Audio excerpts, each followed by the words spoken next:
찬양합니다. 나 같은 죄인 살리신 주의 놀라와 잃었던 생명 찾았고 광명을 얻었네.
주님의 은혜라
내가 핍박당할 때에 내가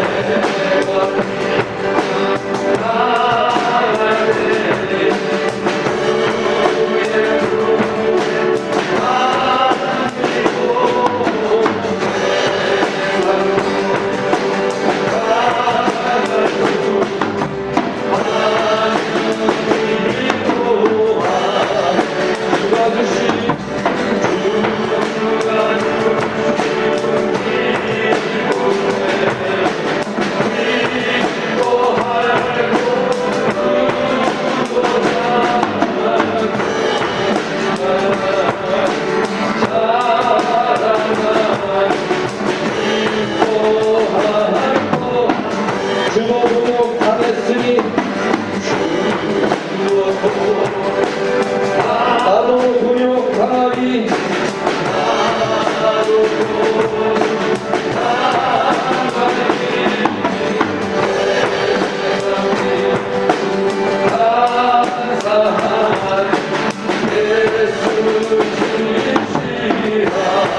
예수 나를 사랑하사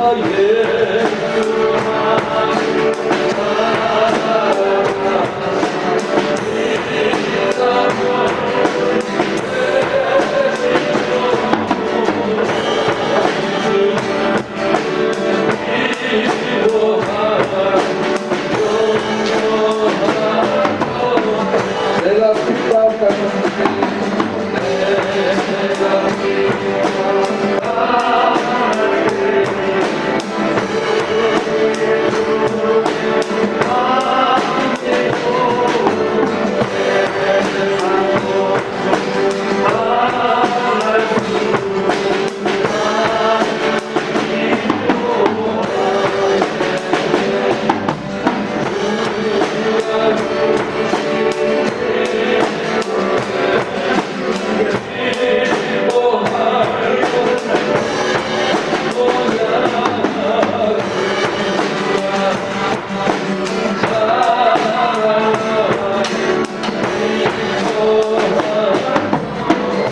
주도 공역 당했으니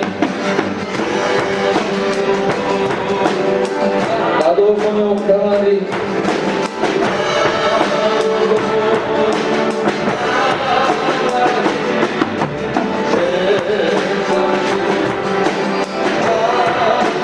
예수 진실하도다.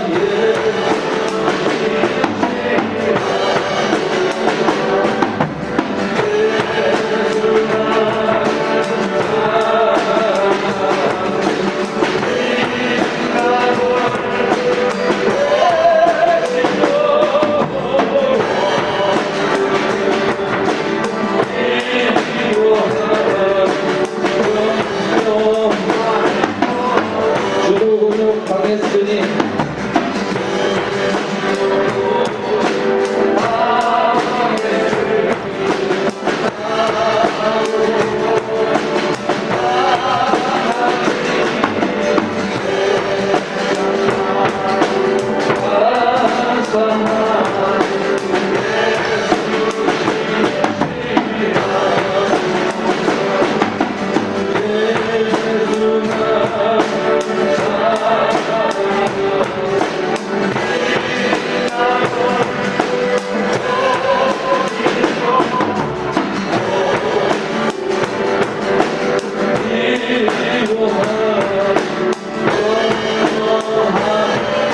한번더 주도 공역 당했으니 나도 공역 당하리.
주님 앞에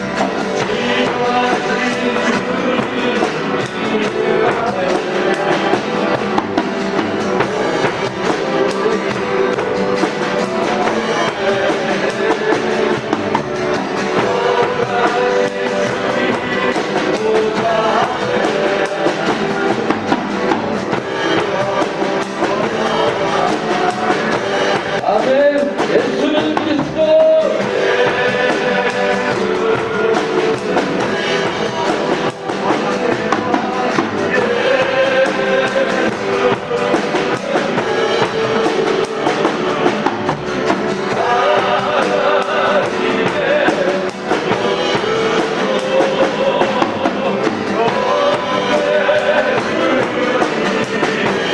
예수는 그리스도.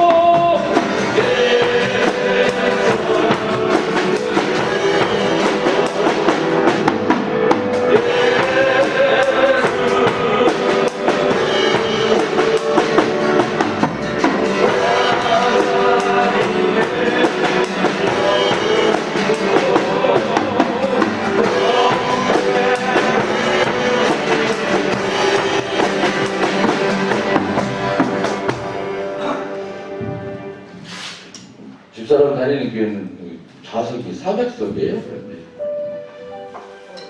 몇 명 출석하냐면 30명 출석. 그래서 뭐라 그러냐면 우리 교회가 낫다 이랬습니다. 네, 우리 교회에 이제 분목이, 우리 직장에 분목이 있어요. 철원에 예배드리는. 그 친구의 친구 다 목회를 하는데 심각하다는 거예요. 교회만 너무 심각하다는 거예요. 이러다가 닫는 교회가 무지하게 생기겠다 이렇게.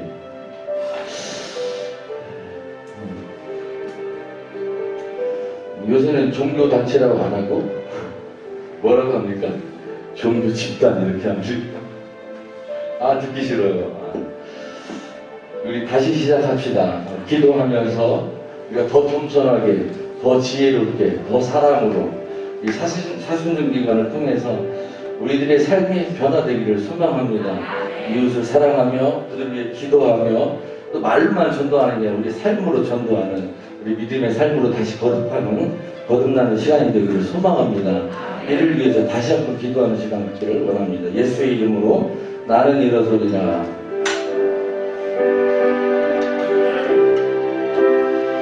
예수의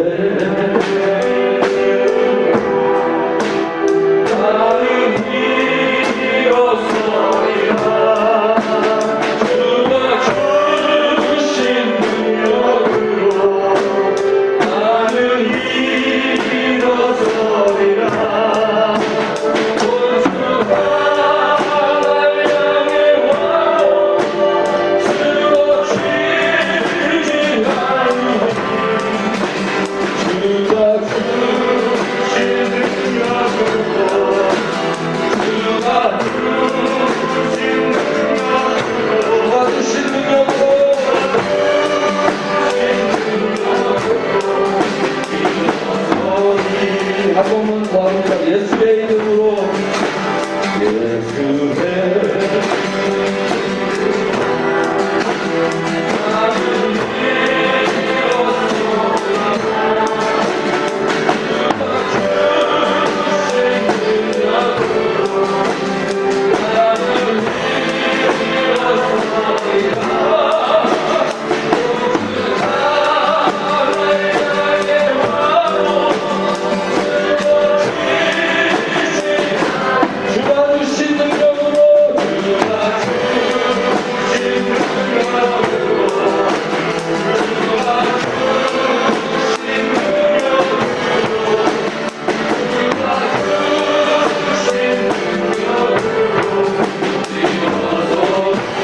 주신 능력으로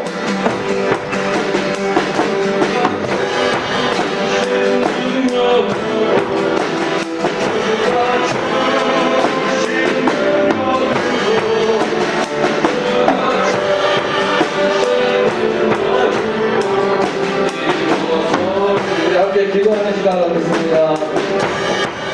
파스트 기간에 하나님의 지혜를 공부하며 하나님의 또 또 원하시는 바가 무엇인지를 알게 하며 이를 위해서 우리가 실천하며 삶의 전도로 하나님의 빛을 보이는 믿음의 삶을 살 수 있도록 인도하여 주옵소서. 우리가 넘어지지 아니하고 하나님의 지혜로 인해 다시 성장하는 믿음의 교회가 될 수 있도록 인도하여 주옵소서.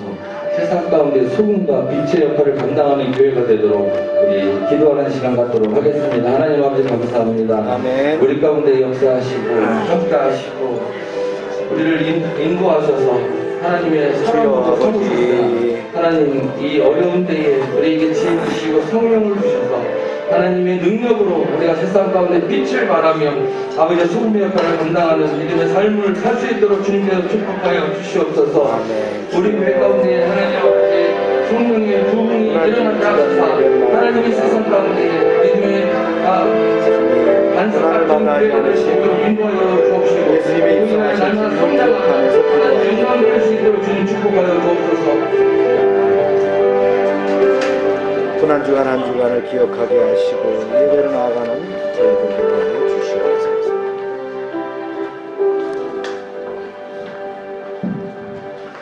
앞에서 가고 뒤에서 따르는 자들이 소리 지르되 호산나 찬송하리로다. 주의 이름으로 오시는 이여 찬송하리로다.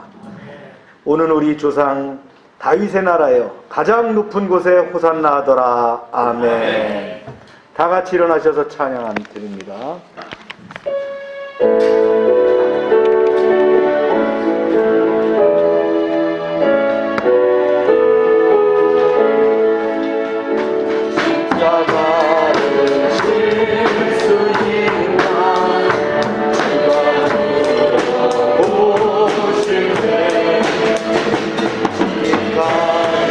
나를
얻기까지 주의 십자가 사랑하리. 난 멸류관 받기까지 험한 십자가 붙들겠네.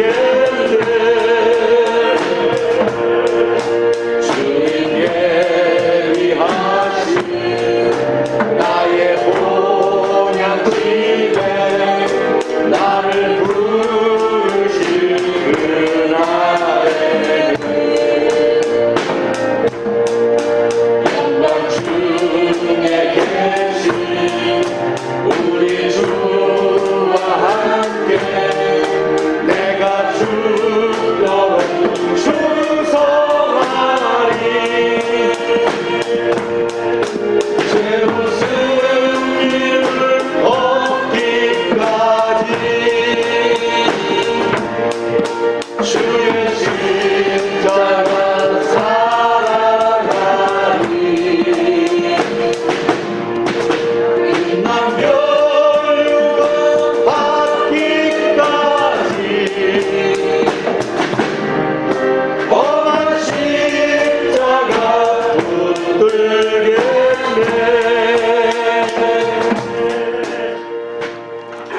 다 같이 묵도하시겠습니다.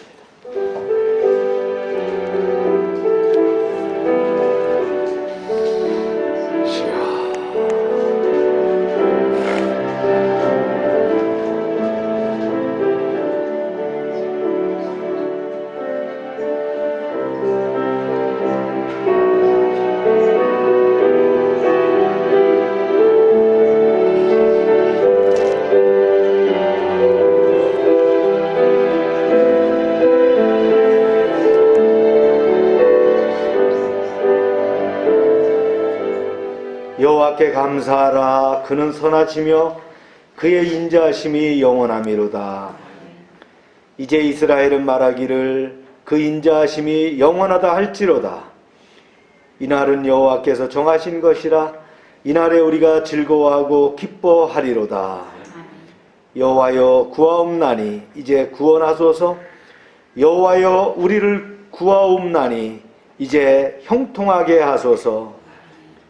여호와의 이름으로 오는 자가 복이 있으며 우리가 여호와의 집에서 너희를 축복하였도다. 여호와는 하나님이시라. 그가 우리에게 빛을 비추셨으니 밧줄로 절기제물을 제단불에 맬지어다. 주는 나의 하나님이시라. 내가 주께 감사하리이다. 주는 나의 하나님이시라. 내가 주를 높이리이다. 여호와께 감사하라. 그는 선하시며 그 인자하심이 영원함이로다. 아멘. 호산나 만왕의 왕으로 오심을 찬양합니다. 그 옛날 이스라엘 백성들이 종려가지를 흔들며 예수님을 환영하였듯이 저희들도 온 몸과 마음으로 기뻐 찬양하며 주님을 영접하나이다. 주 예수님 낮고 천한 우리에게 다가오셔서 우리의 몸과 마음과 삶을 다스려 주옵소서. 십자가를 향해 용감하게 나가는 예수님을 본받아 우리도 진리와 복음을 위해 용감하게 나아가게 하시고 나귀를 타신 주님의 겸손한 모습을 따라서 우리도 서로를 섬기며 살게 해 주옵소서. 오늘도 주님의 발자취를 따라 찬송하며 따르기를 원하오며 예수님의 이름으로 기원하옵나이다. 아멘.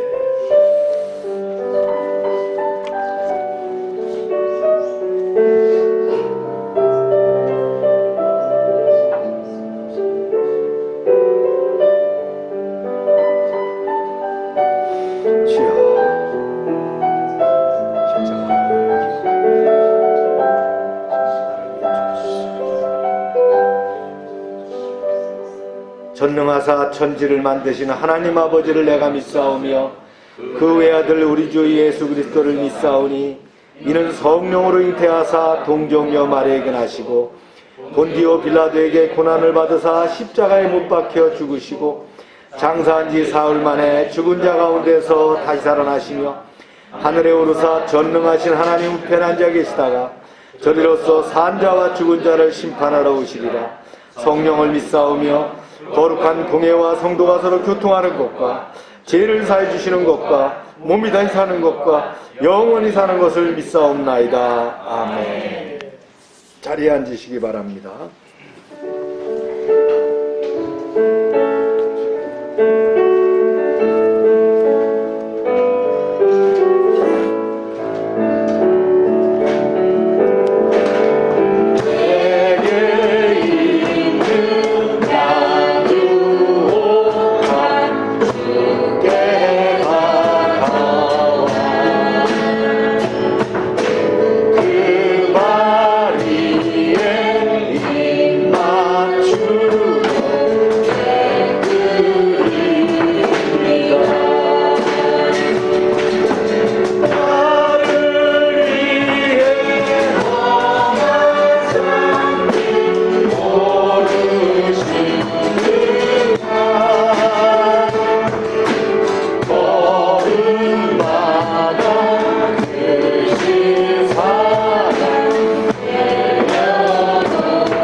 시간 우리 기도하는 시간입니다.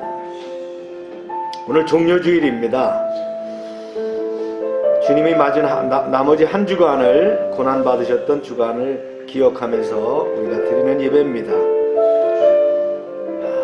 함께해 주신 은혜를 감사하면서 십자가 은총을 기억하면서 보혈의 피를 생각하면서 여러분들의 기도의 제목을 또 하나님께 아뢰길 바랍니다. 주여 하고 기도합니다. 주여. 하나님 아버지, 예수 그리스도 십자가 보혈의 공로로 인해서 내가 구원받고 내가 주님의 자녀라 부르심을 받았습니다. 그 피로 아버지 하나님 해서 사물어를 물러있사 주님, 이 예배를 통해서 주님을 기억하게 하시고 주님의 그 고난과 그 흘리신 피를 다시 한번 되새기는 그런 시간 되게 하여 주시옵소서. 열방교회가 고난주간 동안도 주님 앞에 겸손하게 서게 하시고 크신 능력과 은혜 가운데 주님 힘을 얻고 새롭게 되는 그런 아버지 하나님 절기가 되게 하여 주시옵소서. 아버지 하나님, 열방교회 2021년 도전하는 한 해가 되게 하여 주시옵소서. 가정에서, 직장에서, 사업장에서 또 우리의 자녀들이 이제 승리하는 그런 한 해가 되게 하여 주시옵소서. 저들이 세워진 목표와 그 다음에 아버지 하나님 준비된 것들을 향하여 나아갈 때에 하나님의 크신 능력과 은혜 가운데 나아가게 하시고 저희가 넘어지고 자초하고 힘들어할 때마다 그리스도 보혈의 십자가를 붙드는 그런 아버지 믿음을 가지게 하여 주시옵소서.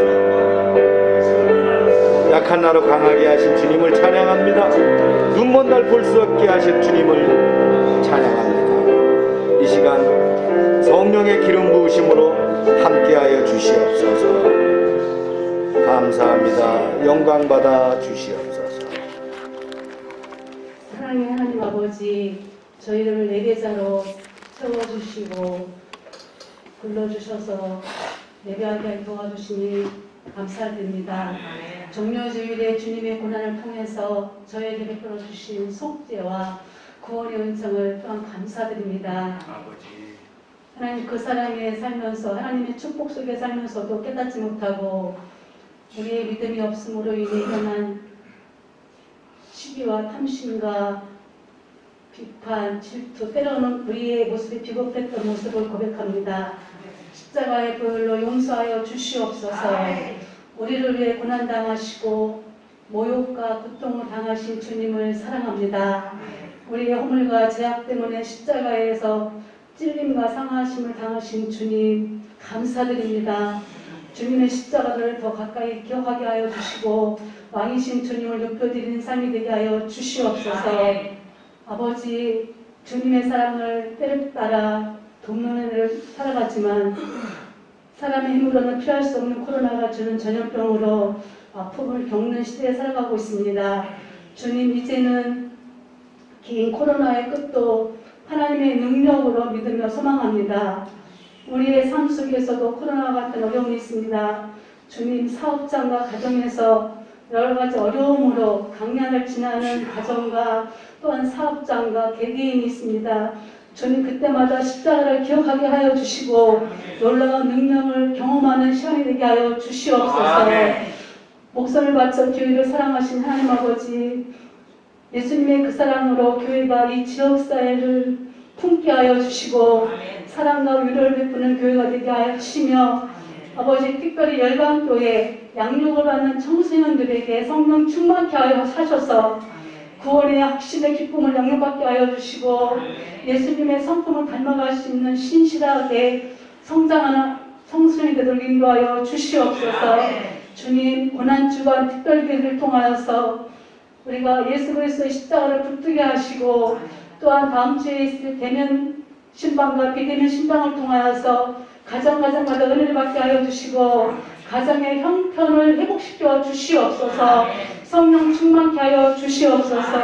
아버지 하나님, 대한민국을 긍휼히 여겨주시고 만져주셔서 은혜 안에 거하는 민족이 되게 하여 주시고, 어려운 문제를 당할 때마다 그들에게 치유와 아버지 하나님 성실함 허락하여 주시고, 하나님께서 요셉과 같은 다니엘과 같은 지도자가 이 나라의 민족을 끌어가고 인도하여 주시옵소서. 하나님, 오늘 특별히 선교주일입니다. 필리핀의 선교지 교회를 아버지 코로나 질병에서 보호하시고, 어려움을 겪고 있는 우리 정성유사님을 천군천사를 보내주셔서 지켜주시고 안전하게 인도하여 주시옵소서. 아버지, 이 시간에 주의 종을 부르셔서 하나님의 말씀을 전할 수 있도록 성령께서 역사하여 주시고, 말씀 가운데 살아계신 하나님을 만나는 시간 되기 원합니다. 아버지, 우리가 왕이신 주님을 찬양하며 고난주간을 우리가 말씀 안에서 성령 충만하게 보낼 수 있도록 인도하여 주시옵소서. 감사드리며 예수님의 이름으로 기도드립니다. 아멘.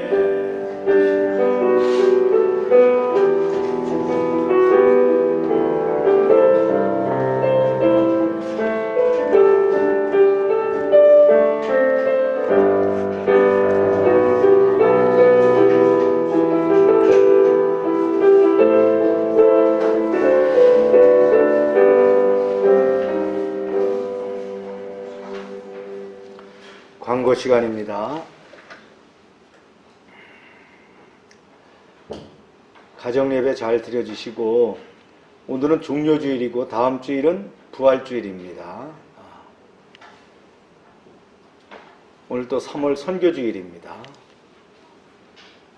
큐티와 양육 진행해 주시고요. 비대면 청소년 양육 잘 진행되고 있습니다.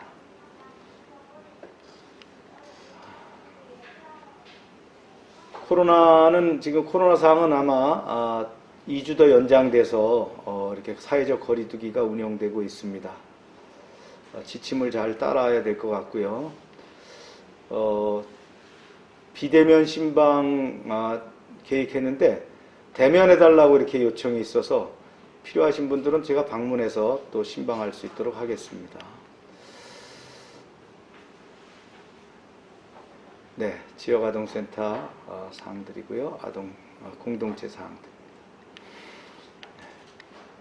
금년 우리가 도전하는 해입니다. 시작. 하나님의 사람아, 도전하라. 여러분들의 도전 목표가 있습니까?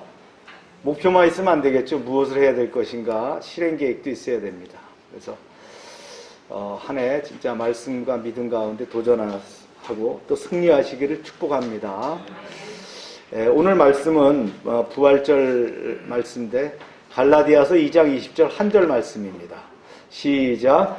내가 그리스도와 함께 십자가에 못 박혔나니 그런즉 이제는 내가 산 것이 아니요 오직 내 안에 그리스도께서 사신 것이라. 이제 내가 육체 가운데 사는 것은 나를 사랑하사 나를 위하여 자기 자신을 버리신 하나님의 아들을 믿는 믿음 안에 사는 것이라. 아멘. 기도하겠습니다. 하나님, 종료주일 말씀을 증거합니다. 둔한 입술이지만 하나님이 주장하여 주시고 하나님이 말씀하여 주시옵소서. 우리가 마음의 영 또 마음을 열어서 그 말씀을 듣게 하시고 힘을 얻고 회복되는 새롭게 함이 있게 하여 주시옵소서. 예수님의 이름으로 기도합니다. 아멘. 시골에서 농사를 짓다가 서울로 올라온 중년 부부가 시중에서 판매하는 참기름을 먹어보고는 통탄했습니다. 아무리 도시 사람들이지만 이것도 참기름이라고 먹고 사는가.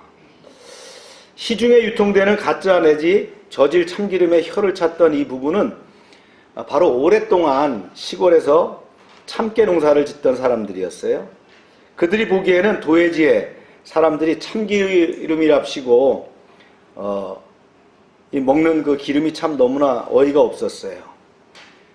시중에서 파는 걸 보니까 낙화생 기름을 섞어서 참깨 깻묵에 다른 기름을 넣고 다시 한번 짜서 섞거나 저질 수입깨를 섞어서 볶은 다음에 짠 기름을 참기름이라고 팔고 있더라는 거예요.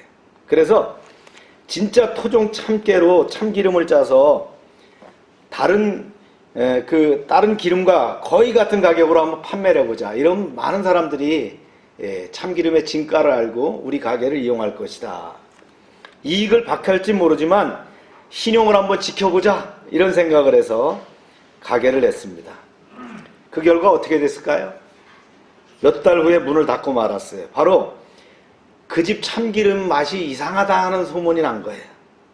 너무나 오랫동안 가짜 참기름을 먹고 살아온 동네 사람들이 진짜 참기름의 맛을 잃어버렸기 때문이죠.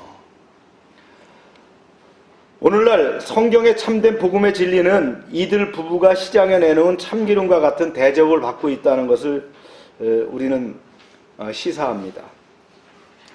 우리는 너무나 오랫동안 왜곡되고 빗바랜 가르침에 젖어서 살아왔기 때문에 진짜 참된 복음이 이 시대에 너무 그냥 순진한 것으로 받아들여지게 된다는 겁니다.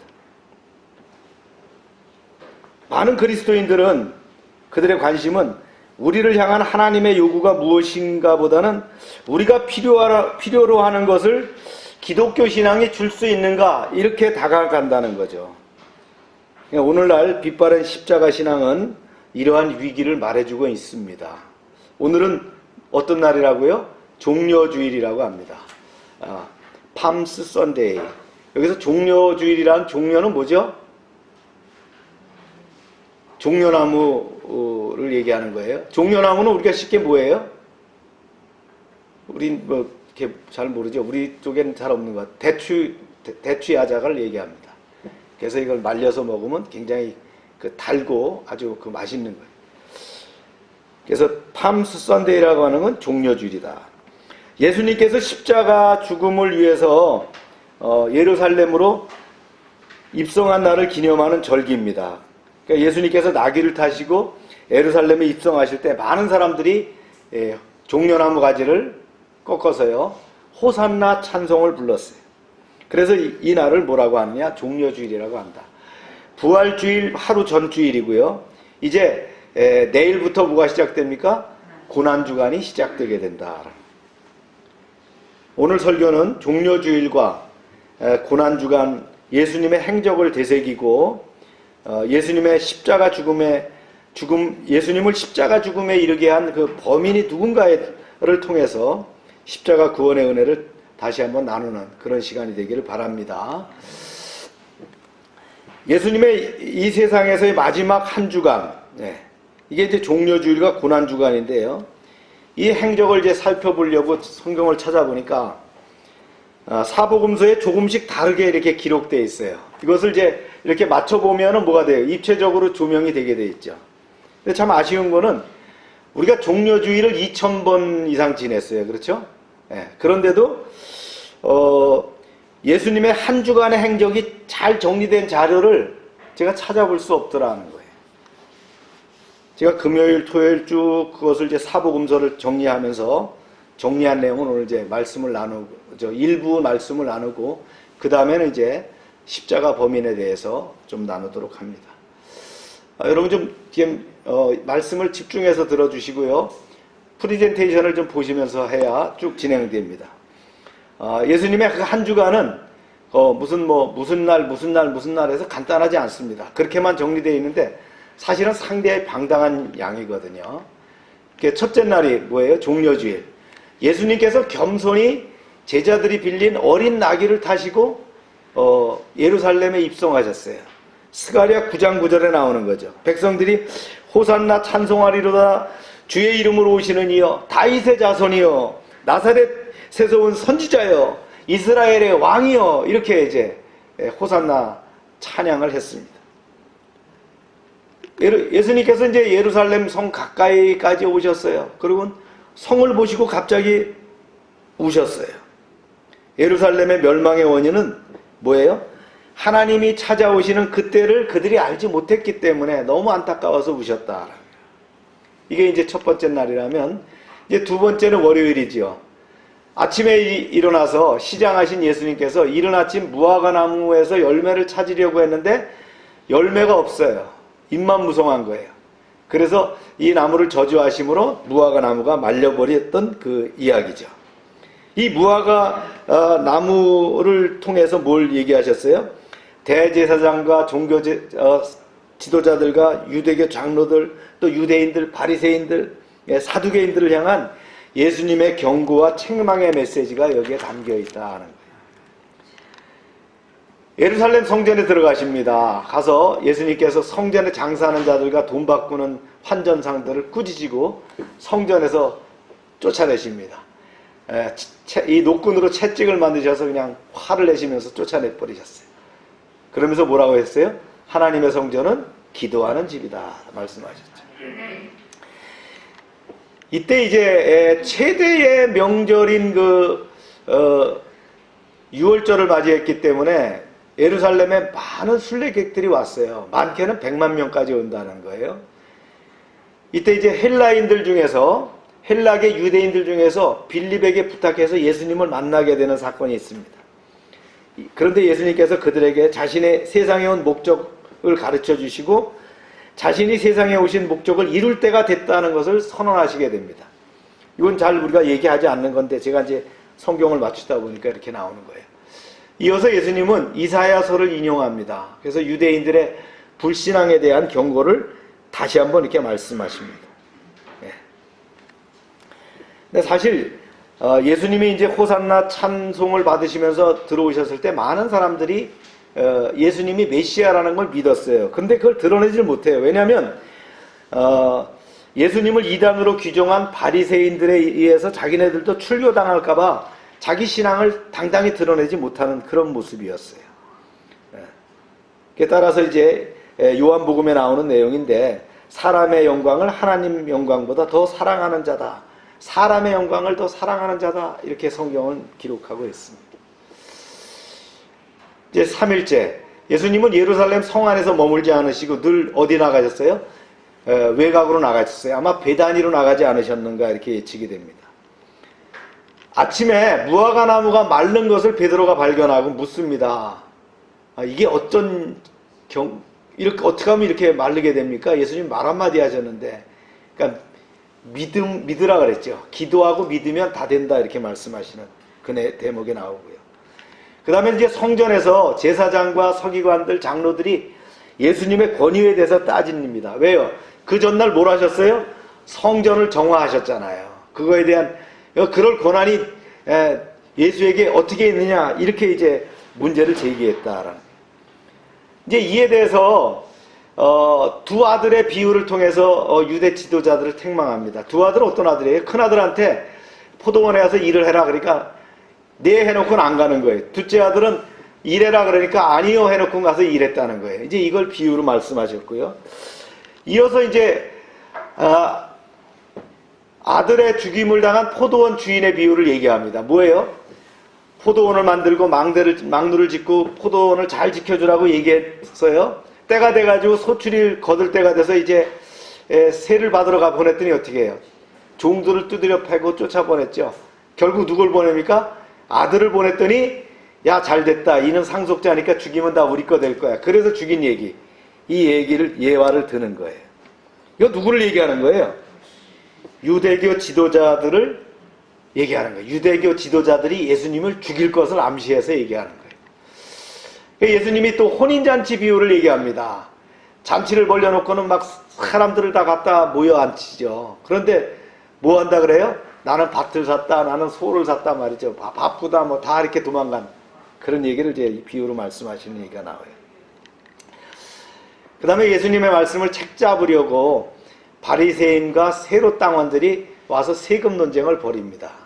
예. 그래 여기서 유명한 말이 있죠. 가이사의 것은 가이사에게로, 하나님의 것은 하나님께로, 네 거는 내께로, 내 것은 내게로, 그죠? 네. 이거 말씀하시는 거예요. 그래서 이제 그 다음에 또 부활이 없다고 하는 사두개인들이 이제 옵니다. 그래서 예수님을 시험해서 묻는 거예요. 칠형제 예를 들으면서 큰형이 죽으면 그 형수가 둘째 형 계대되잖아요. 그래서 막내까지 가면 하나님 나라에 가면 누구 부인이냐 이렇게 얘기하는 거예요. 그러니까 주님 말씀하시죠. 하나님 나라를 너희가 이해하지 못하는구나. 거기는 시집가고 장가가는 것이 없다. 이렇게 말씀하시는 내용. 그랬더니 또 이번에 누가 와요? 사두개인들이 논쟁에서 깨졌다는 소리를 듣고는 서기관들이 와가지고는 첫째 계명이 뭡니까? 라고 묻잖아요. 첫째 계명은 뭐라고 말씀하세요? 하나님을 사랑하는 거고, 둘째 계명은요, 이웃을 내 몸같이 사랑하는 거다. 이렇게 말씀하시죠.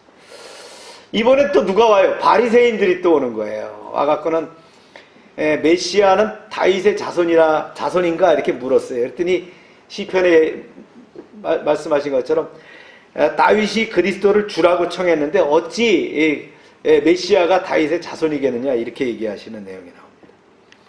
그 다음에 이제 예수님은 대중들에게 세상에 오신 것이 심판을 위해서가 아니라 구원을 위해서지만 스스로 생명길을 버리고 멸망길로 나가는 자들은 어쩔 수 없이 심판에 처하게 된다. 이런 가르침을 요한복음에서 말씀하십니다. 그리고는요, 이제 헌금 드리는 그 과부의 두 렙돈을 아주 귀하게 말씀하셨어요. 또 이제 제자들에게 얘기하죠. 서기관들과 바리새인들을 본받지 말라. 왜 본받지 말라 그래요? 저들은 외식하는 자들이라는 거죠. 그러면서 이제 7가지 화에 대해서 말씀을 하십니다. 외식하지 말아라. 눈먼 자가 눈먼 자를 인도하는 것과 같아 말이죠. 그래서 11조 얘기라든가 또 이제 해칠한 무덤 뭐 이런 얘기들 하면서 화 있을진저 이렇게 말씀을 하십니다. 그러면서 예루살렘아 예루살렘아 선지자들을 죽이고 내게 파송된 자들을 돌로 치는 자여라고 하시면서 유대 지도자들을 책망하시고 예루살렘 멸망을 예고하십니다. 이제 성전에 나가실 때 제자들이 묻죠. 예수님 참 성전 대단하죠? 이렇게 물으셨어요. 그랬더니 돌 하나도 돌 위에 남지 않고 다 무너질 것이다. 이렇게 예고하십니다. 이제 성전에 나오셔서 감람산은 예루살렘 성의 바로 건너편이에요. 건너편 언덕이에요. 여기서 이제 제자들이 묻죠. 성전이 무너질 때가 언제입니까? 종말을 물었어요. 그랬더니 예루살렘 멸망과 징조를 설명하시면서 경고하시는 내용이 나오죠. 그리고 이어서 종말의 강화로서 이제 예수님께서 구름을 타시고 권능과 영광으로 오실 것을 말씀합니다. 그다음 무화과 나무 비유를 말씀하셔요. 이건 뭐냐면 가지가 연해지고 잎사귀를 내면 여름이 가까운 줄 알아라. 요새 이제 화분을 몇 개 사다가 이제 이렇게 놓고 우리가 보니까 그러더라고요. 잎사귀가 바뀌면서 꽃이 피고요. 제가 어제 이쪽에 그 영란전사가 사다 놓은 꽃이 있어서 형광등을 켜놨더니 꽃이 피더라고요. 또 우리 사모님 자꾸 불을 꺼갖고 내가 나오면 켜고 나오면 켜고 그랬는데 꽃이 이렇게 피었지요. 네. 이제 이 때를 알아야 된다. 그 다음에 종말은 하나님 외에는 아무도 모른다. 인자의 재림에 대비해서 깨어있으라 이렇게 당부하시면서 이제 이런 말씀하시는 거예요. 열처녀 비유. 뭘 준비했어요? 그죠? 기름을 준비한 처녀에게나. 달란트 비유. 한 달란트, 두 달란트, 5달란트 얘기하죠? 그 다음에 양과 염소의 비유. 종말의 때에 어떻게 해요? 양과 염소를 구별하신다. 이게 종말에 대한 대비를 강조하셨습니다. 이제 네 번째 날. 일부 학자들은 수요일은 기록이 없다 이렇게 주장을 하는데 성경을 찾아보면 이제 대제사장과 서기관들이 공회에 모여서 예수님을 어떻게 죽일까 모의합니다. 그리고 이제 한 여인이 베다니 나병 환자 시몬의 집에 계시는 예수님을 찾아와서 식사하는 예수님에게 머리에 기름을 부으시죠. 향유를 부으시는데 이게 나드, 그죠? 300데나리온이나 되는 나드를 부을 때 저렇게 비싼 걸 왜 구제하는 데 쓰지 붓느냐고 그래요. 누가요? 가룟 유다가 그렇게 얘기했죠. 그죠? 주님은 그렇게 말씀하십니다. 나더라 내게 좋은 일을 했다. 내 장례를 예비합니다. 앞으로 이 여인이 한 것을 기념하라 이렇게 말씀하셨어요. 그럼 이 여인이 누구냐라는 논쟁이 많습니다. 막달라 마리아다, 7 귀신 들렸던 막달라 마리아다, 이렇게 얘기하는데, 요한복음 12장 3절에 보면, 시몬의 여동생 마리아라고 이렇게 명확하게 나와 있습니다. 그러니까 성경은 사복음서를 입체적으로 이렇게 조명해 볼 필요가 있어요. 이제 가룟 유다가 예수님을 은 30의 제사장한테 팝니다. 이게 이제 수요일이고요. 이제 5일차 목요일입니다. 예수님께서 제자들과 마지막 만찬을 드시고 떡과 포도주를 제자들에게 주시면서 내 살과 언약의 피라고 말씀하십니다. 주의 만찬을 제정하시는 그런 내용들이 나오죠. 요한복음에 보면 예수님께서 이 만찬과 아울러 제자들의 발을 씻어주는 세족식을 거행합니다. 너희도 이와 같이 행하라. 그죠? 세족식도 하나의 구원의 증표를 얘기하는 거고요. 또 누구예요? 이웃을 사랑하라는 그런 얘기입니다. 그런데 이제 아주 레디킬러스한, 그러니까 웃기는 얘기가 여기서 또 나와요. 예수님께서 겸손히 발을 씻기시고 이제 행하라고 말씀하셨는데 이 상황에서 제자들이 누가 큰가 다툼이 났다는 거예요. 이게 한두 번이 아니에요. 이런 얘기가 몇 번 나와요. 심지어는 자기 엄마까지 동원해갖고 치맛바람을 일으키죠. 그래서 어머니가 와서 그러잖아요. 예수님, 우리 아들, 작은 아들을 좌우편에 두세요. 뭐 이러면서. 이런 얘기가 나옵니다. 주님은 그러죠. 큰 자는 젊은 자와 같고 다스린 자와 자는 섬기는 자와 같다. 큰 자가 되려면 어떻게 해요? 섬기는 자가 돼야 된다는 거예요. 아멘입니까? 네. 그 말씀을 강조하셨어요. 네, 감람산에 가시면서 베드로가 3번 부인할 것을 예언하시죠. 예수님의 고난과 장차 제자들이 받게 될 어려운 그 시기를 검없는 자는 겉옷을 팔아서 살찌어다 이렇게 얘기하십니다. 지갑을 챙겨라. 그 전에 뭐라고 말씀하시죠? 예수 제자들 파송하실 땐 아무것도 가져가지 마라. 너희 안 받아들이면 신발을 털고 나와라 그랬잖아요. 근데 이제는 준비할 때가 됐다 이런 말씀을 하십니다. 이제 근심하게 되죠. 제자들이 이런 얘기를 하니까.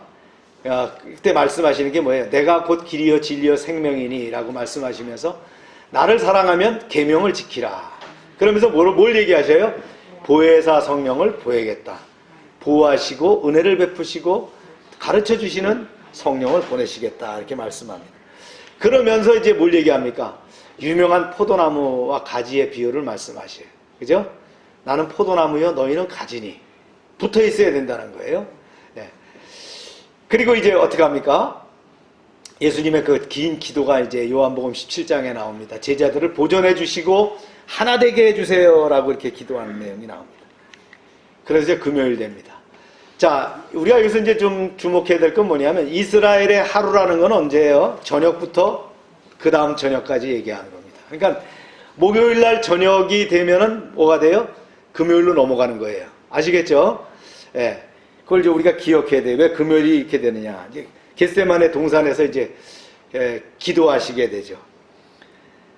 이제 가룟 유다 배신과 십자가 죽음을 앞두고 예수님 의연하려고 했는데 인성을 가지셨기 때문에 겟세마네 동산에 오르시며 요한과 야고보 베드로 이 귀한 세 제자들에게 고민하여 죽겠다라고 말씀을 하셔요. 아주 그 인성에 대해 말씀을 하시는 거예요. 그러면서 이제 겟세마네 동산에서 기도하시면서 나의 원대로 마옵시고 아버지의 원대로 되기를 원하나이다 기도를 드리면서 이제 십자가 죽으심을 결단하시죠. 새벽에 가룟 유다가 무장한 대제사장의 하속들을 데리고 옵니다. 이제 거기서 예수님이 붙잡히시게 되는 거예요. 그때 어떻게 합니까? 키스를 하면서 입을 맞추면서 어떻게 하죠? 예수님을 가르쳐주게 되죠. 여기서 제자들이 다 도망갑니다. 두려워서 도망가게 됩니다. 이제 여기서 이제 예수님 드디어 끌려가셔요. 공에 나오는데 성경 기록을 잘 보면 안나스의 집에 끌려갔다가 다시 이제 가야바한테로 끌려갑니다.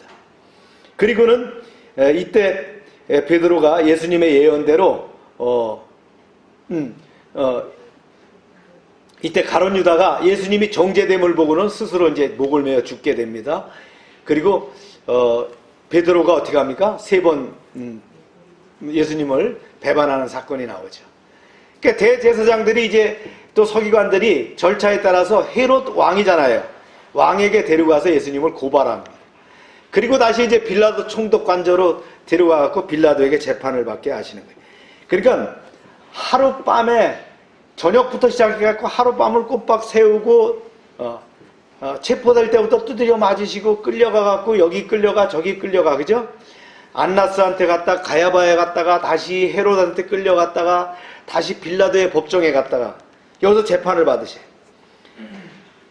군중들의 그 흉악범 바라바를 살리고 예수 그리스도를 십자가에 못 박으라고 합니다. 빌라도가 이제 밀란이 날까 두려워하면서 죄 없으신 예수님께 채찍과 십자가를 이제 언도하게 되는 거예요. 네. 이제 로마 군병들이 예수님을 다시 자기네 캠프로 끌고 들어가서 관정으로 데리고 가고는 희롱을 하게 되는 사건이 나오죠. 그리고 예수님께서 이제 골고다 언덕을 올라가십니다. 여기에 이제 누굴 만나게 돼요? 구레네 시몬을 만나서 대신 지게 하시고, 또 비아도로사 가다가 넘어지시고 여인들을 만나고 이제 이런 과정들이 쭉 진행돼서 드디어 십자가에 달려서 돌아가시는 사건. 이때 이제 9시부터 오후 3시까지 6시간 동안 참혹한 십자가의 모진 고통을 당하시게 되는 사건이 나옵니다. 여기에 이제 많은 내용들이 함축되어 있죠. 십자가에 의해서 돌아가신 예수님을 아리마대 사람 요셉이 당당하게 빌라도에 가서 시신을 달라고 합니다. 그래서 자기 동산, 자기 새 무덤에 장례식을 합니다. 유대 지도자들이, 제사장들이 말이죠, 예수님 부활할 것을 걱정을 합니다. 그래서 시체 훔쳐갈 것을 대비해서 빌라도에게 가서 경비병을 주세요. 이걸 지켜주세요. 임봉을 해주세요. 이런 얘기를 합니다. 제자들은 어떻게 해요? 다 도망간 상태에서. 네. 이제 7일은 이제 토요일인데 무덤에 계신 날이고요. 이제 8일째 드디어 이제 부활하시죠. 말씀대로 이제 부활하시게 됩니다. 막달라 마리아와 두 제자에게 나타나십니다. 이 무덤을 지켰던 경비병들이 이제 대제사장에게 가서 경위를 설명합니다. 뭐가 번쩍 하더니 말이지, 문이 스르륵 열리고 말이지, 이런 상황을 얘기하니까, 셧다마우스 해라. 그러면서 어떻게 합니까? 돈을 주면서 제자들이 훔쳐갔다고 해라. 이렇게 얘기하는 사건이 나옵니다. 네. 부활하신 예수님은 디베라 호수에서 제자들을 만나시죠. 그래서 어떻게 합니까? 오른쪽에 그물을 내려라. 백신 3마리를 잡았는데 그물이 터지지 않았다라는 얘기가 나오죠. 여기서 제자들과 아침을 드시면서 베드로에게 얘기하죠. 너는 나를 사랑하느냐? 내 양을 먹여라, 쳐라, 이렇게 말씀하시죠. 그리고 사랑하는 제자들의 미래를 예고하십니다. 예수님이 제자들에게 위대한 지상명령을 남기시고 할 일들을 분부하시고 승천하시는 사건. 이게 이제 쭉 내용인데, 꽤 긴 내용 같지만, 이게 이제 우리가 그 일주일 동안에 일어났던 내용들을 연대기별로 이렇게 한번 구성해 본 내용들이. 대부분의 종교나 이데올로기는 가시적인 상징물이 있어요. 그렇죠? 불교는 뭐예요? 연꽃, 그죠? 그 다음에 이제 유대교는 다윗의 별이라고 합니다. 이슬람교는 초승달. 예. 과거, 나치는 뭐예요? 만이라고 하는 거고요. 구소련의 공산당은 망치와 낫. 예. 기독교의 상징물은 뭐예요? 당연히 십자가입니다. 그런데 옛날에 십자가가 아니었어요. 오히려 초기 그리스도인들은 십자가를 회피했어요. 십자가 뭡니까? 형틀이잖아요. 무서운 형틀. 그래서 그들은 그리스도인들을 뭘로 표현했어요? 비둘기 혹은 물고기로 표현했단 말이죠. 그토록 잔인무도한 사형틀인 십자가가 영원한 생명과 사랑의 상징이 된다니 이게 얼마나 역설적이냐 하는 거예요. 십자가를 알지 못하면 예수 그리스도에 대해서 제대로 알 수 없어요. 에밀 브룬노는 그래서 이렇게 얘기를 했습니다. 여러분 한번 읽어볼까요? 시작. 십자가를 올바로 이해하는 사람은 성경을 이해하며 그리스도를 이해한다. 그러나 십자가를 과장되고 편협한 것, 천한 지식, 비역사적 사고 등으로 간주하는 사람은 아직 기독교의 메시지를 듣지 못한 것이다. 그런데 성경에 따르면 십자가는 단지 하나의 상징물이 아니라 하나님의 실체라는 거예요. 십자가는. 즉 십자가는 보이지 않는 하나님을 생각하는 그 무엇이 아니라 그 자체로 하나님의 마음을 표현한 것이다. 하나님의 심정을 표현한 것이 바로 십자가라는 거예요. 이것이 구원의 능력이라는 거죠. 성경은 뭐라고 얘기합니까? 십자가의 도가 멸망하는 자들에게 미련하지만 구원을 받은 우리에게는 하나님의 능력이라. 십자가는 구원 하나님의 능력이라는 거예요. 우리가 살다 보면 어려운 일 많이 당해요. 진짜 어쩔 수 없는 그런 상황이잖아. 주여 어떻게 하면 좋겠습니까? 이게 질병일 때도 있고 물질 문제일 때도 있고 또 억울하게 누명 쓸 때도 있어요. 죄 없는 어린아이까지 무참하게 살해되고 지진과 해일 수많은 사람이 몰살되는 그런 안타까운 일들이 생깁니다.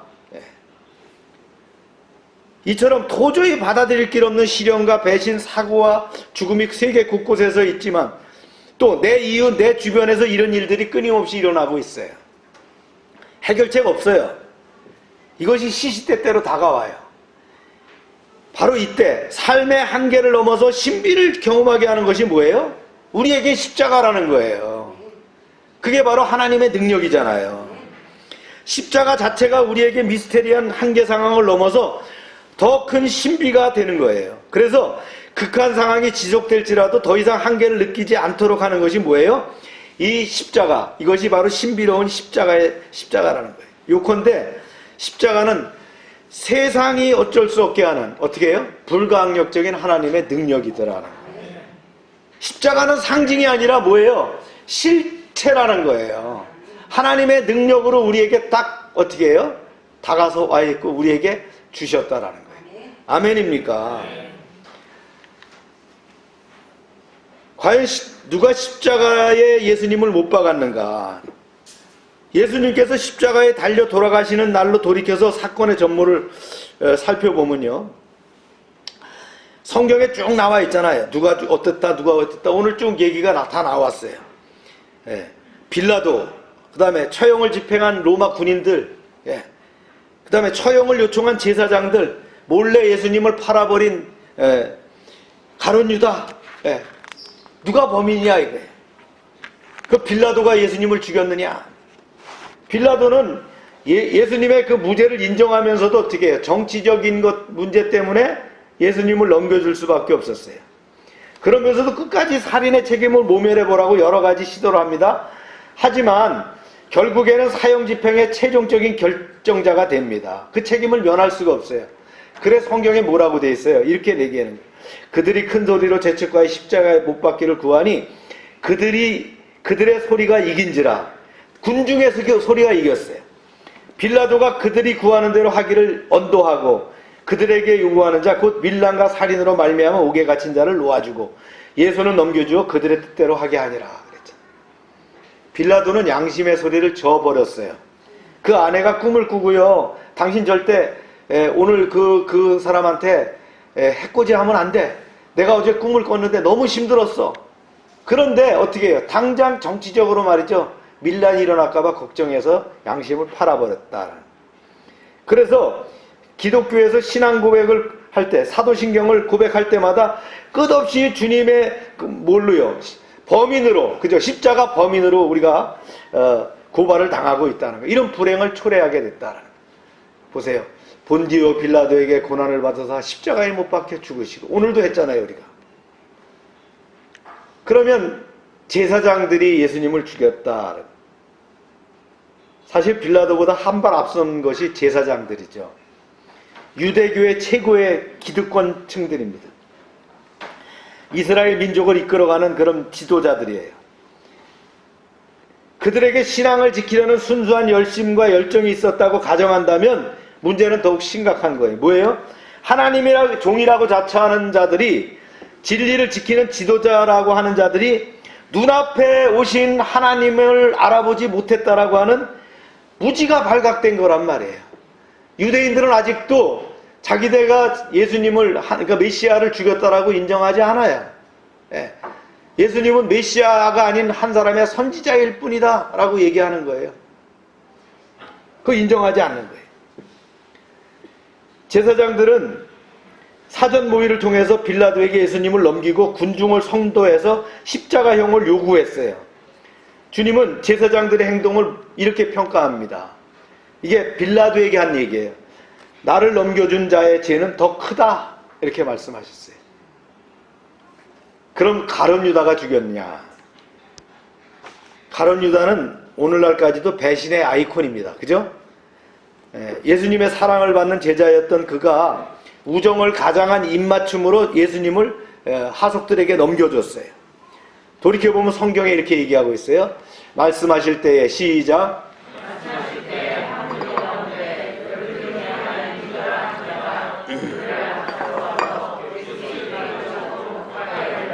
예수께서 이르시되 유다야 내가 입맞춤으로 인자를 판매. 이 가룟 유다가 핵심 그룹에서 소외된 또 정치적 야망에 대한 기대의 상실 이런 이유로 배신할 수밖에 없었다 이렇게 주장하는 사람들도 있지만 그러나 분명한 배신의 원인은 뭐예요? 그에게 있는 탐심이었다는 거예요. 성경은 이렇게 얘기합니다. 그는 도둑이라 돈깨를 맞고 거기 넣은 것을 훔쳐갑니다. 재무였어요. 재정을 맡았단 말이에요. 예수님 그 그룹에서. 돈깨를 맡았는데 훔쳐갔다는 거예요. 그때 받은 대가가 뭐예요? 은 30달란. 은 30이에요. 이게 은 30이라고 하는 은 하나라고 하는 건 어떤 정도냐면 우리의 그 4일치의 노동의 대가입니다. 그러니까 120일의 대가니까 지금으로 말하면 노동 숙련된 노동자가 노동하면 어떻게 해요? 한 8, 900만 원? 돈 1000만 원 이하의 돈을 가지고 자기가 존중하는 그 예수님을 팔았다는 거예요. 이게 탐심이에요. 얼마나 무서운 거예요. 과연 누가 예수님을 죽였나요? 빌라도가 예수님을 죽였나요? 뭐 때문에? 비겁함 때문에? 제사장들이 예수님을 죽였나요? 시기 질투 때문에. 유다가 예수님을 죽였나요? 탐심 때문에. 그런데 여기에요. 또 하나의 공범자가 있어요. 성경은 다른 자들이 예수님을 죽였다고 증언합니다. 성경은 이렇게 얘기해요. 시작. 과연 헤롯과 본디오 빌라도는 이방인과 이스라엘 백성과 합세하여 하나님께서 기름 부으신 거룩한 종 예수를 거슬러. 이스라엘 백성과 합세한 이방인이 누구예요? 바로 유대인을 제외한 우리 모두라는 거예요. 만약 우리가 그 시절 그 장소에 있었다면 어떤 모습이었겠는가? 결코 예수님을 넘겨주지 않을 거라고, 배신하지 않을 거라고 단언할 수 있겠느냐 하는 거예요. 예수님을 대적하는 자들뿐만 아니라 예수와 동거동록했던 제자들 역시 배신 문제에서는 예외가 아니었어요. 성경에 보세요. 시작. 제자들이 다 예수를 버리고 도망하니라. 붙잡으러 왔을 때 죽고 살기로 붙어야 될 거 아니에요. 몇 명이나 됐어요? 예수님 포함해서 13명 아닙니까? 그죠? 가룟 유다는 없으니까 12명이잖아요. 12명 대 하숙들하고 하면 판판 붙어야 되는데 다 도망갔다는 거예요. 비겁함과 시기, 질투와 탐욕으로 가득 찬 또 한 명의 빌라도, 또 한 명의 제사장, 또 한 명의 가룟 유다는 바로 이방인인 우리 자신이 아니냐는 거예요. 제자라고 불리면서 십자가 고난을 등지고 도망간 배신자 역시 바로 누구예요? 우리가 아니냐는 거예요. 내가 아니냐는 거예요. 언젠가 그리스의 교부 아타나시우스는 십자가를 묵상하다 깜빡 잠이 들었어요. 그런데 예수님이 달리신 그 십자가에 말이죠. 누가 사다리를 놓고 올라가는 거예요. 그래서 이렇게 생각했어요. 십자가에서 예수님을 내려놓으려는 모양이다. 그런데 그 순간 이 사람이 망치를 갖고 말이죠. 예수님의 그 못 박힌 거기다가 망치질을 해야 되는 거예요. 막 쾅쾅쾅 더 망치질을 하는 거예요. 예수님이 그때마다 몸서리 치시는 거예요. 이 아타나시우스는 말이죠. 도대체 저놈이 어떤 놈이야? 왜 또 주님을 십자가에 못 박는 거야? 소리치며 달려가갖고요. 십자가를 타고 올라가갖고 그놈의 머리를 탁 잡아갖고 확 잡아 돌렸는데 보니까 그게 누구예요? 자기들하는 거예요. 소름 끼치며 벌떡 일어났어요. 그리고는 주여 나를 긍휼히 여기소서 나의 죄악을 인하여 주님이 다시 십자가에 못 박혔나이다 라고 울면서 기도했다는 거예요. 사랑하는 여러분, 우리의 범죄가 그의 오심을 요청했고 우리의 범죄가 그의 죽으심을 강요했다는 거예요. 오늘도 여전히 나 자신은 예수님을 다시 십자가에 못 박는 배신자여 살인자입니다. 이에 호나티우스 보르나드로라고 하는 그 성경 그 작사자인데요. 그는 다음과 같이 노래했어요. 거룩한 피 내가 흘리게 했네. 내가 그분을 나무에 못 박았네. 내가 하나님의 그리스도를 십자가에 못 박고 그를 모욕하는 일에 나도 참여했네. 이 보나르의 탄식 어린 노래를 답해서 성경은 이렇게 기록하고 있어요. 너희가 십자가에 못 박은 이 예수를 하나님이 주와 그리스도가 되게 하셨느니라. 이게 베드로가 말이죠. 성령 받고 난 다음에 예루살렘에서 설교할 때 한 내용이에요. 너희가 십자가에 못 박은 이 예수를 하나님이 주와 그리스도가 되게 하셨다라는 거예요. 아브라함 카이퍼가 있어요. 네덜란드 사람인데요. 신학자이면서 네덜란드 수상이 됐던 사람입니다. 그가 신칼뱅주의를 이렇게 주창한 유명한 신학자입니다. 신학 공부를 해보면 이 아브라함 카이퍼를 안 보고 넘어갈 수가 없어요. 그 허르만 바빙크, 조직 신학자죠. 벤자민 어필드, 이런 사람들이 이 칼빈 신학의 아주 유명한 그 학자들인데, 이 아브라함 카이퍼가 신학을 배우고 목회하던 그 시기는 유럽에서 합리주의 신학이 꽃을 피우던 시기예요. 그래서 성경의 신적인 기원이 부인되고 문서설이 각광을 받던 시기예요. 그래서 신약에 기록된 복음의 내용과 기적은 그냥 전설로 취급되던 그런 때였어요. 젊은 아브라함 카이퍼 역시 이러한 시대에 공부한 사람이었고 그런 학자였단 말이에요.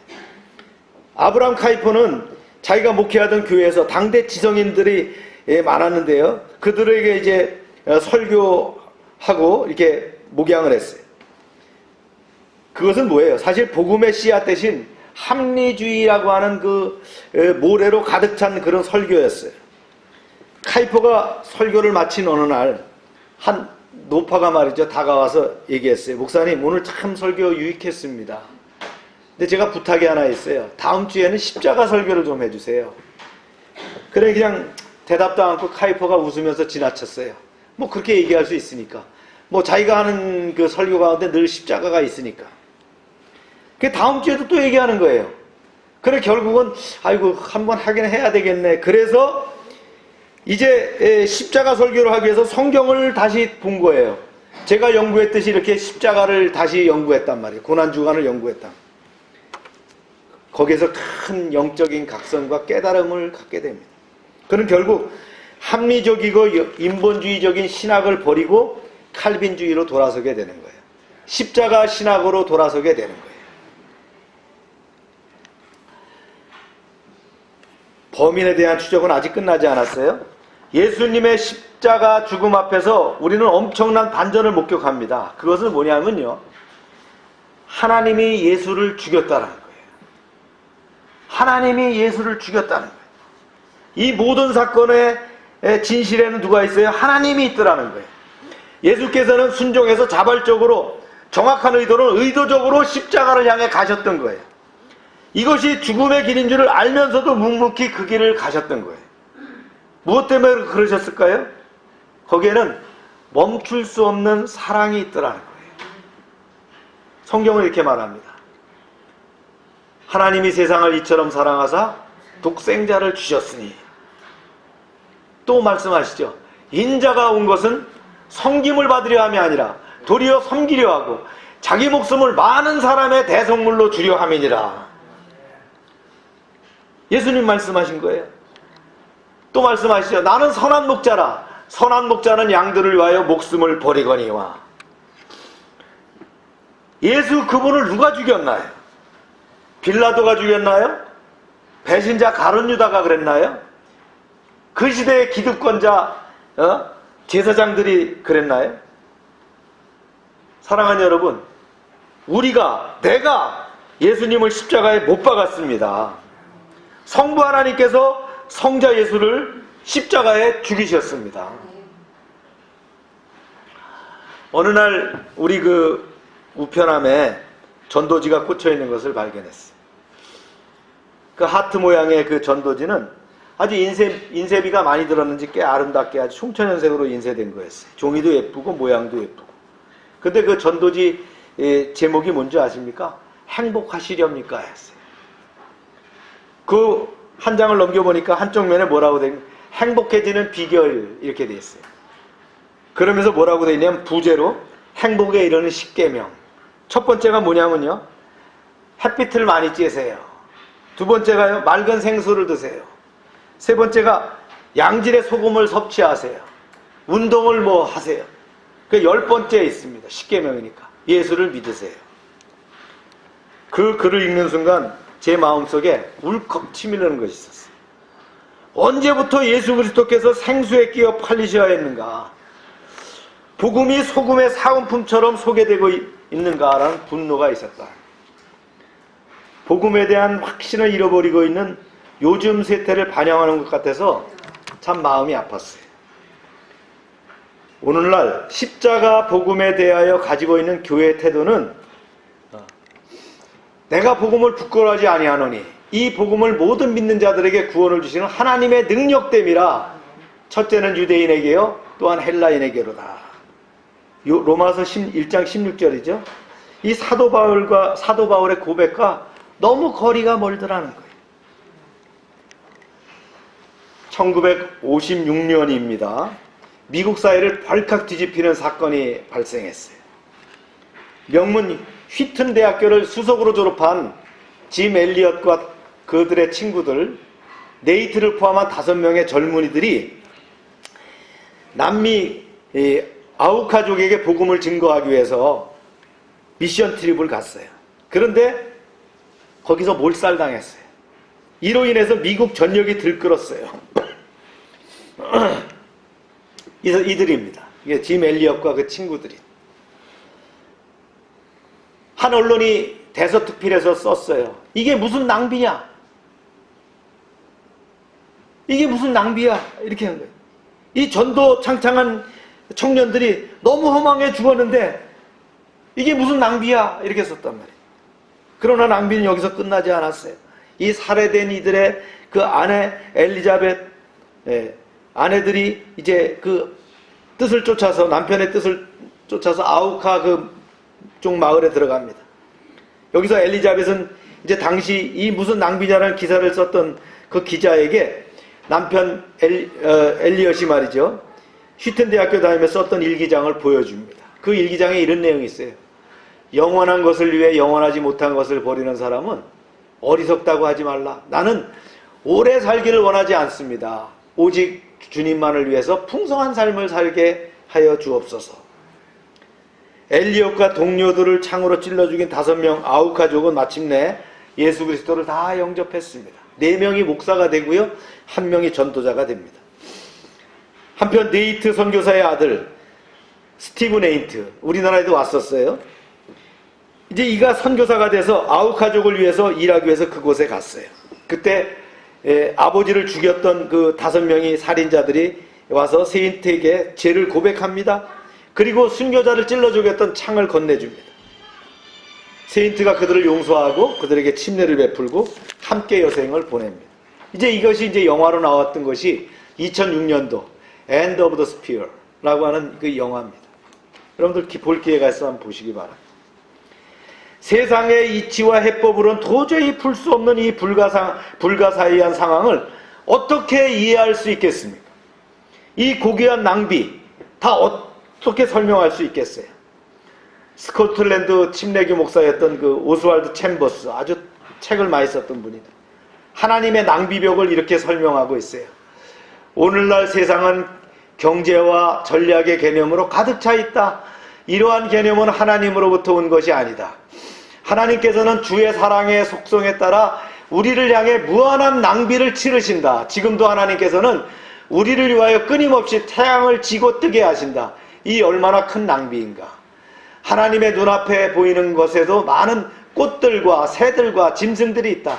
전 세계에 걸쳐 말로 표현할 수 없는 아름다운 곳곳이 있다. 심지어 아무도 없는 사막에도 풍성한 열매들이 가득 차 있다. 얼마나 큰 낭비인가. 그러나 이러한 낭비가 바로 피조물을 향한 하나님의 사랑의 증거, 사랑을 증거한다. 이렇게 썼어요. 십자가는 그 무엇으로 설명할 수 없는 가장 큰 하나님의 낭비입니다. 십자가는 살인자와 피해자가 하나 되어 살도록 하는 무한한 신비의 근원입니다. 죽어 마땅한 죄인을 위해서 자기 목숨을 내어놓는 사랑의 낭비, 곧 사랑의 실체로 나타나신 하나님의 능력이 바로 십자가입니다. 인간은 자신이 살기 위해서 예수님을 십자가에 죽였어요. 하나님은 인간을 살리기 위해서 예수를 십자가에 죽였습니다. 그렇다면 이제 판결을 내릴 때가 왔어요. 당신이 하나님이신 예수를 죽였다는 거예요. 내가 하나님이신 예수를 죽였다는 거예요. 나를 위해 하나님이신 예수가 죽었다는 거예요. 이 판결은 오늘 우리의 삶의 선택이 아닌 결단을 요구합니다. 그것이 어떤 결단이어야 할지는 스스로 고민해 봐야 될 것입니다.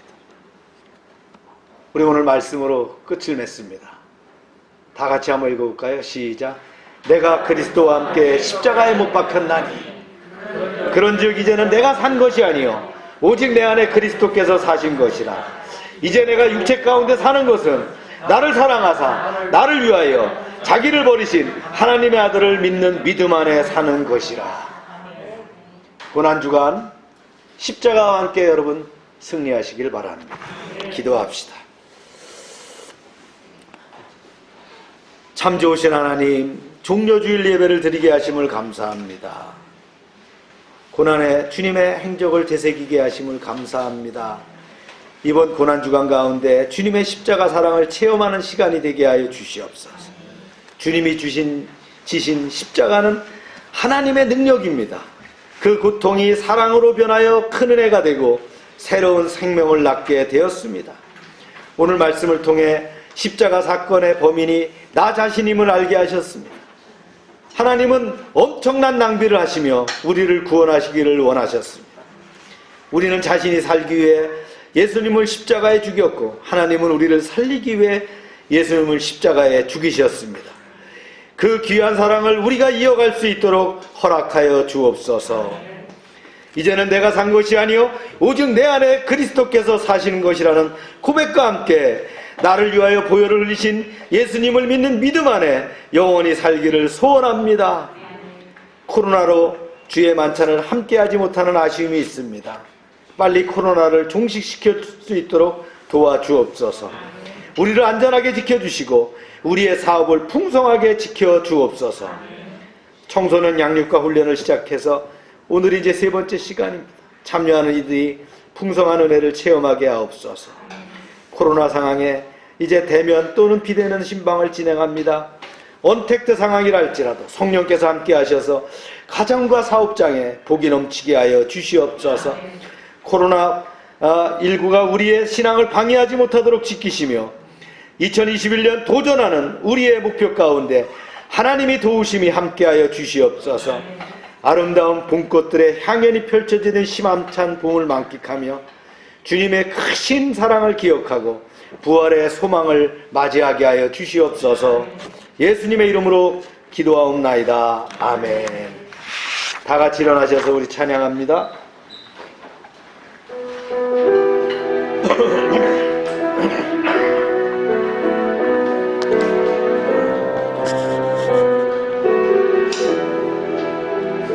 그가 진리 우리의 허물을 이해하며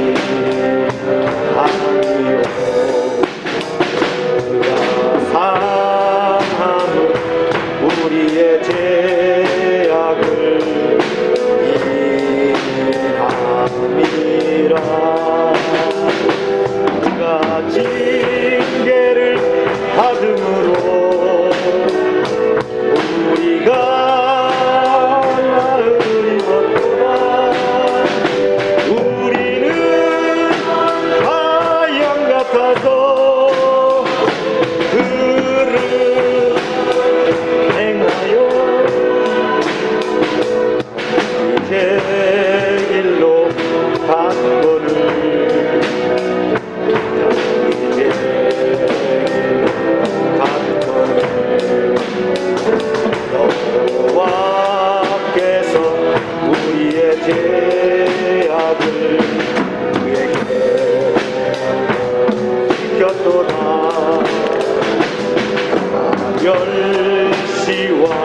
전대를 받으니 왜 말이오.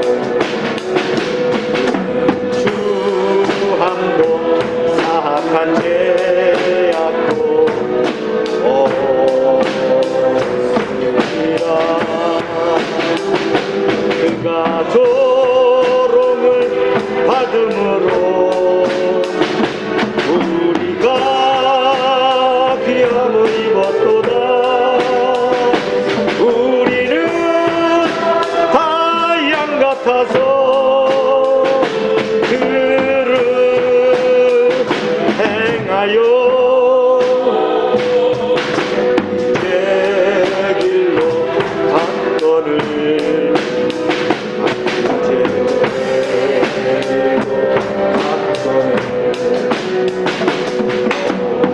여호와께서 우리의 죄악을 우리에게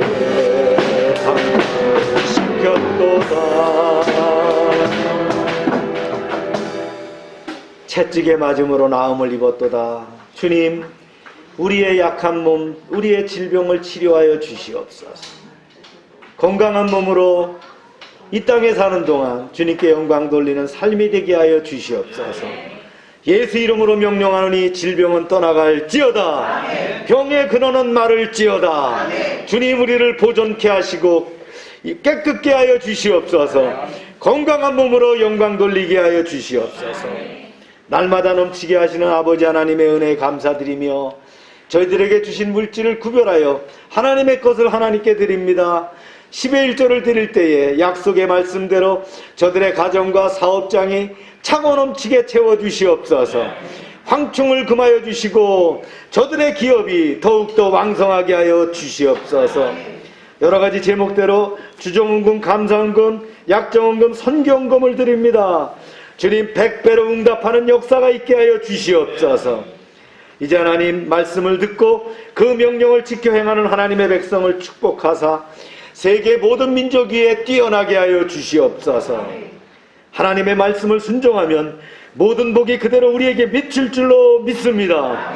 성읍에서도 복을 받고 들에서도 복을 받고 몸의 소생과 토지의 소산과 짐승의 새끼와 우양의 새끼가 복을 받으며 광주리와 떡반죽 그릇이 복을 받으며 들어와도 복을 받고 나가도 복을 받게 하여 주시옵소서. 대적이 일어나 우리를 치료할지라도 저들이 한 길로 왔지만 7길로 도망가게 하여 주시옵소서.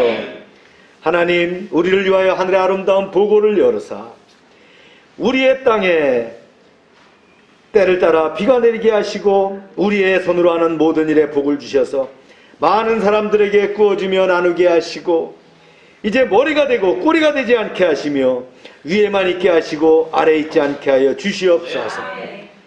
저희가 드린 물질 하나님이라는 데 귀하게 쓰임받게 하시고 쓰이는 곳마다 하나님 영광받아 주시옵소서. 이제는 우리 주 예수 그리스도의 은혜와 하나님 아버지의 크신 사랑과 성령의 교통하심이 예배 참여한 모든 이들을 위해 저들의 권속과 식솔들을 위해 지금부터 영원토록 함께 하시기를 축원하옵나이다. 아멘.